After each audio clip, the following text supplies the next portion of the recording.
بسم اللہ الرحمن الرحیم نحمدہ و نصلی علی رسولہ الکریم۔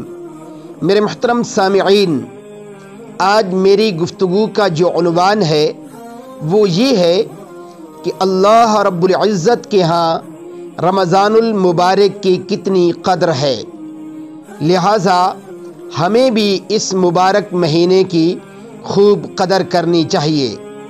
میرے محترم سامعین، ذرا توجہ سے سماعت فرمائیے۔ رمضان المبارک کے بابرکت مہینے میں جنت کے تمام دروازے کھول دیے جاتے ہیں اور جہنم کے تمام دروازے بند کر دیے جاتے ہیں۔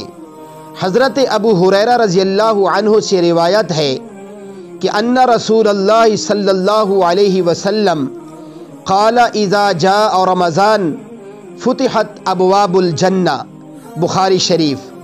ترجمہ: رسول اللہ صلی اللہ علیہ وسلم نے فرمایا کہ جب رمضان کا مہینہ آتا ہے تو جنت کے دروازے کھول دیے جاتے ہیں۔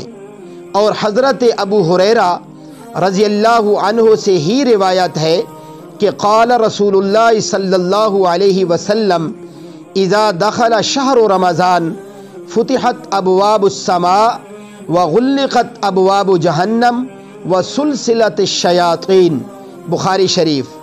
ترجمہ: رسول اللہ صلی اللہ علیہ وسلم نے فرمایا کہ جب رمضان شروع ہوتا ہے تو جنت کے دروازے کھول دیے جاتے ہیں اور جہنم کے دروازے بند کر دیے جاتے ہیں اور شیطانوں کو قید کر دیا جاتا ہے۔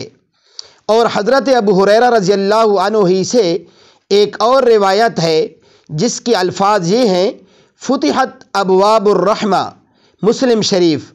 ترجمہ: رمضان کی آمد پر رحمت کے دروازے کھول دیے جاتے ہیں۔ جنت بھی اللہ تعالیٰ کی رحمت ہے، اس لیے جنت و رحمت کے دروازے کھول دیے جانے والی دونوں قسم کی روایات میں کوئی ٹکراؤ نہیں۔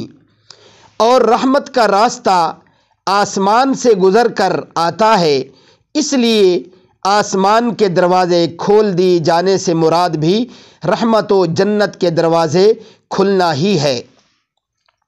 بہرحال ان احادیث مبارکہ سے رمضان کے مہینے کی یہ خصوصیت معلوم ہوئی کہ اس مہینے میں جنت کے تمام دروازے کھلے ہوئے ہوتے ہیں، اللہ تعالیٰ کی طرف سے رحمت کی بارش برستی ہے اور جہنم کے تمام دروازے بند کر دیے جاتے ہیں۔